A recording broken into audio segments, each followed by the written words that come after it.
ஆண்டவரே எங்கள் இதயத்தை திறந்தருளும். இது இயேசு கிறிஸ்துவுக்குள் பிரியமான என் சகோதர சகோதரிகளே, இந்த நிமிட நட்சத்திரக்கு இயேசுவின் நாமத்தின் நான் உங்களை அன்போடு அழைக்கிறேன். ஆண்டவரே எங்கள் இதயத்தை திறந்தருளும். இதற்காக இயேசு கிறிஸ்து நாம் இதயத்தை திறக்கிறார்.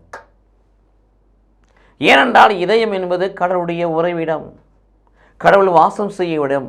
திருவெளிப்பாடு 21 வாசிக்கிறோம், என்னுடைய இல்லம் மனிதர்கள் மத்தியிலே இருக்குது என்று சொல்லுகிறார். ஆகவேதான் திருவெளிப்பாடு 3ஆம் அதிகாரம் 19 வாசிக்கின்ற போது இதயத்தின் வாசலை ஆண்டவர் தட்டுகிறார் திறக்கும்படியாக. ஆகவே தான் 1 சாமுவேல் 16:7 வாசிக்கின்ற பொழுது அவர் இதயத்தை பார்க்கிறவராக இருக்கிறார். நீதிமொழி 23:26 வாசிப்பது போல மகனை மகளே உன் இதயத்தை கொடு என்று சொல்லுகிறார். ஏனெனில் இதயம் என்பது கடவுளுடைய உறைவிடம், கடவுள் வாசம் செய்யும் இடம் என்பதை நாம் உணர்ந்து, ஆண்டவரே நீங்கள் இதயத்தை திறந்துடலாம். பாவ மன்னிப்பை பெறுகின்ற பொழுது, பாவ மன்னிப்பின் நிச்சயத்தை பெறுகின்ற பொழுது, பரலோகத்தின் நிச்சயத்தை பெறுகின்ற பொழுது,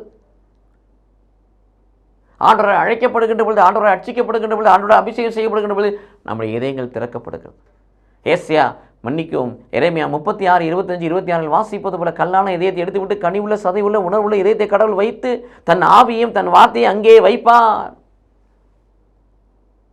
இதற்காக உம்முடைய வார்த்தை எனக்குள் வைக்க, கொலோசையர் 3ஆம் அதிகாரம் 16 வாசிப்பது போல உடைய வார்த்தையை எனக்குள் வைக்க, கொலோசையர் 3ஆம் அதிகாரம் 15 வாசிப்பது போல உம்முடைய சமாதானத்தை எனக்குள் வைக்க, கலாத்தியர் 4:6 வாசிப்பது போல உம்முடைய ஆவியை எனக்குள் வைக்க, ரோமர் 5:5 வாசிப்பது போல உம்முடைய அன்பை எனக்குள் வைக்க என் இதயத்தை திறந்தள்ளும் ஆண்டவர் என்று சொல்லுவோம்.